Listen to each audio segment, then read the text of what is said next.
Hello friends. आज मैं आप लोगों को क्लास 11th हॉर्नबिल बुक का chapter we are not afraid to die if we all can be together की समरी बताने जा रहा हूँ। गाइस, ये थोड़ी लॉन्ग स्टोरी है तो मैं कोशिश करूँगा कि इसको मैं शॉर्ट में आपको समझा सकूँ, तो ध्यान से सुनिएगा। इसके जो मेन कैरेक्टर्स है वो है ऑथर, जो कि एक 37 ईयर्स ओल्ड बिजनेसमैन है।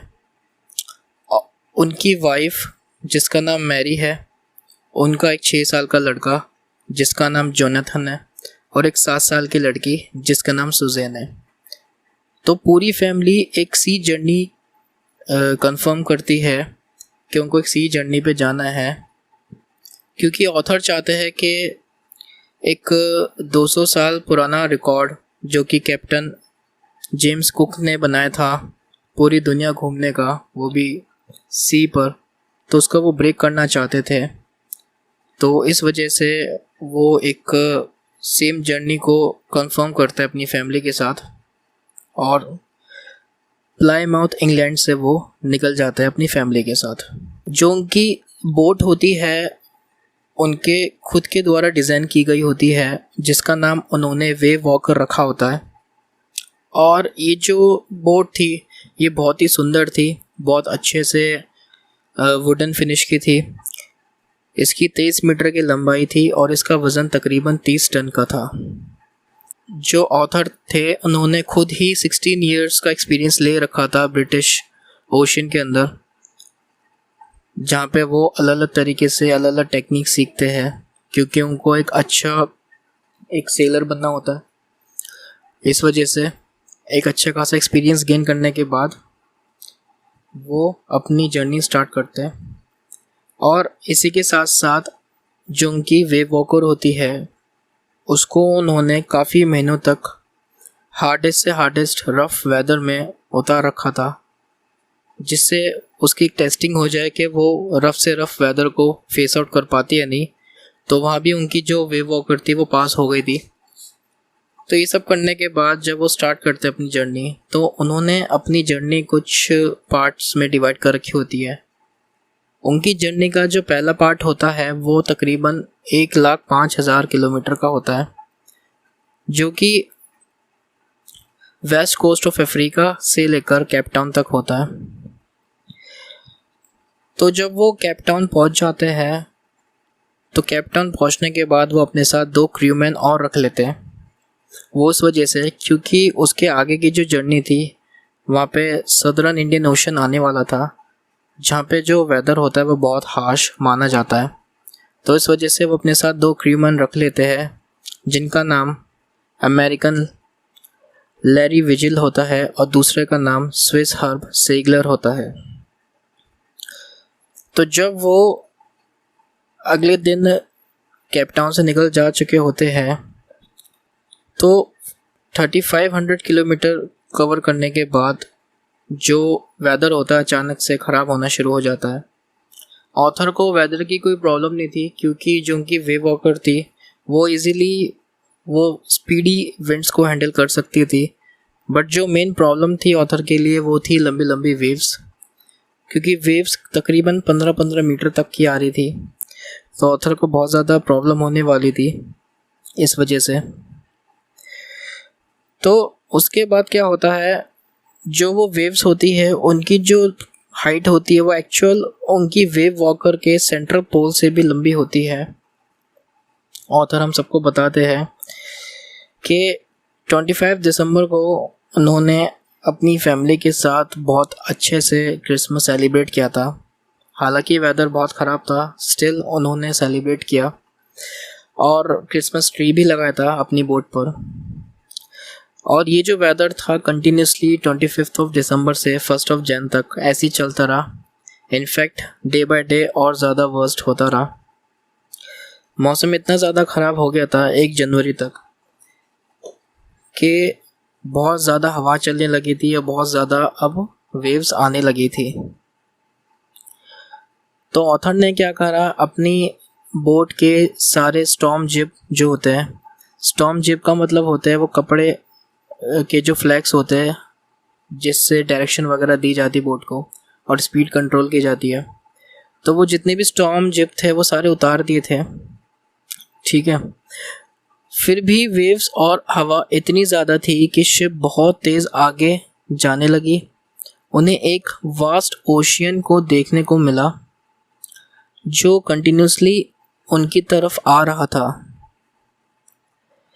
विंड इतनी तेज़ थी कि उसकी आवाज़ से ऑथर के कानों में दर्द होने लगा था। फिर लास्ट वाली स्टॉर्म जिप भी ऑथर ने हटा दी थी जिससे वो अपनी शिप की स्पीड को स्लो डाउन कर सके।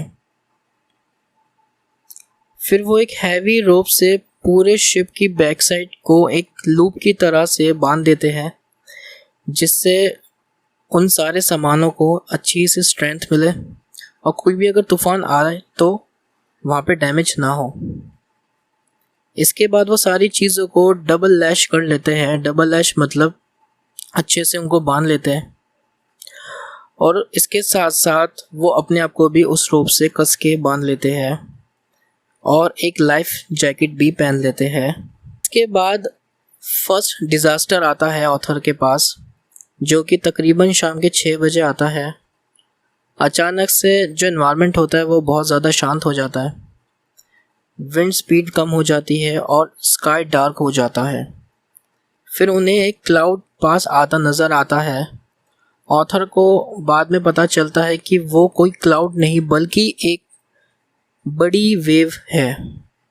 ऑथर को लगता है कि उनकी शिप बच जाएगी, बट ऐसा नहीं होता है। थोड़ी देर के बाद एक बहुत तेज़ धमाके की आवाज़ आती है। जो शिप का डेक होता है, जो शिप का आगे का पार्ट होता है, वो अचानक से टूट जाता है और शिप के अंदर पानी जाने लगता है। ऑथर अचानक से शिप के बाहर गिर जाता है अपनी, और ऑथर को यहाँ पे अब लगने लगता है कि उसकी जो डेथ है वो बहुत करीब आ गई है। वो ज़्यादा देर तक ज़िंदा नहीं बच पाएगा। क्योंकि ऑथर ने सारी प्रिकॉशंस पहले से ले रखी थी। उसने सारा सामान अच्छे से रोप से बांध रखा था, इनफैक्ट खुद को भी बांध रखा था। तो जब 2-3 वेव्स आती है तो वो अचानक से ऑथर को पानी में से उठा लेती है और उसकी कमर पे बंधी जो रस्सी होती है वो टाइट हो जाती है ऑटोमेटिकली, और वो उसकी हेल्प से शिप की तरफ आने लगता है। जब वो शिप के ऊपर चढ़ जाता है तो वो देखता है कि काफ़ी ज़्यादा जो डैमेज हो चुका है शिप के अंदर, और अब धीरे धीरे जो पानी है वो वेव वॉकर के अंदर जाने लग जाता है।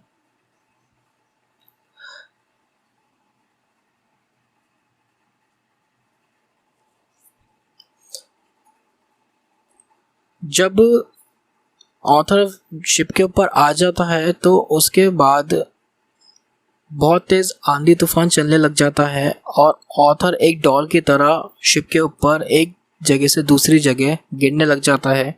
और इसी दौरान ऑथर की लेफ़्ट पसली में बहुत ज़्यादा चोट लग जाती है। उसकी पसली टूट जाती है और उसके कुछ दांत भी टूट जाते हैं। उसके मुंह से खून ही खून बहने लग जाता है। इसके बाद ऑथर फटाफट से व्हील की तरफ जाता है जिससे वो शिप की डायरेक्शन को कंट्रोल कर सके।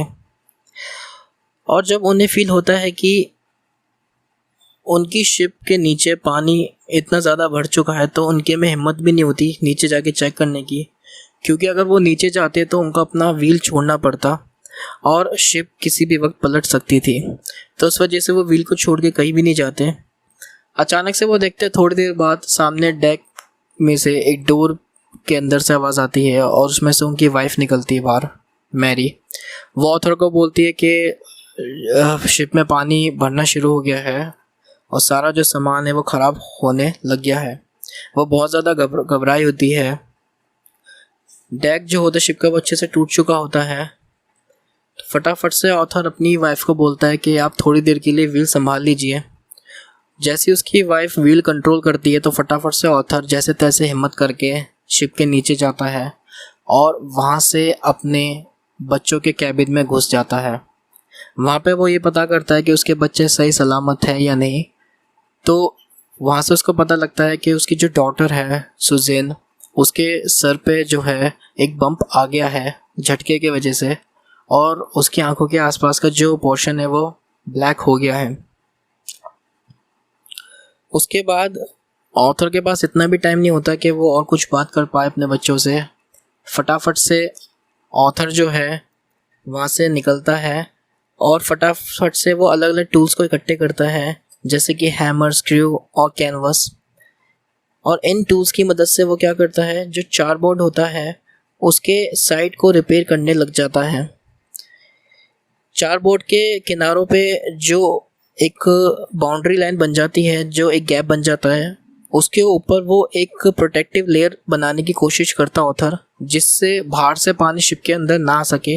काफ़ी हद तक इसको बनाने में वो कामयाब हो भी जाता है और काफ़ी हद तक जो पानी होता है वो शिप के अंदर आने से भी रुक जाता है। इसके बाद ऑथर को जो इलेक्ट्रिक पंप होता है वो पानी की वजह से डिस्ट्रॉय हो चुका होता है, शॉर्ट सर्किट हो चुका होता है। फिर ऑथर को याद आता है कि उसके पास 2 स्पेयर में हैंड पंप अवेलेबल है। जब वो जाकर चेक करता है तो उसको पता लगता है कि उसके जो दोनों हैंड पंप है वो पानी की वजह से डिस्ट्रॉय हो चुके हैं। और इसके अलावा जो कुछ इंपॉर्टेंट टूल्स होते हैं वो भी उसके डिस्ट्रॉय हो चुके होते हैं, जैसे सेलर, एंकर, ये सब। इसके बाद ऑथर को याद आता है कि उसके पास एक इलेक्ट्रिक मोटर भी है, तो वो फटाफट से ऊपर फ्लोर पर जाता है और इलेक्ट्रिक मोटर को देखता है। और यहाँ पे फॉर्चुनेटली जो इलेक्ट्रिक मोटर होती है वो सही सलामत होती है, उसको किसी भी तरीके का कोई नुकसान नहीं पहुँचा होता। तो ऑथर एक पाइपलाइन को जोड़ देता है इलेक्ट्रिक मोटर से और वो काम करने लग जाती है। इसके बाद ऑथर बहुत ज़्यादा थैंकफुल होता है उस इलेक्ट्रिक मोटर का और अपने किस्मत का। तो गाइज़, आगे की स्टोरी जानने के लिए कृपया बने रहें। इसका पार्ट 2 जल्दी ही आएगा और आई होप कि आपको पार्ट 1 में अभी तक की सारी स्टोरी अच्छे से क्लियर हो गई होगी। नेक्स्ट पार्ट के लिए आप बने रहे। Thank you so much.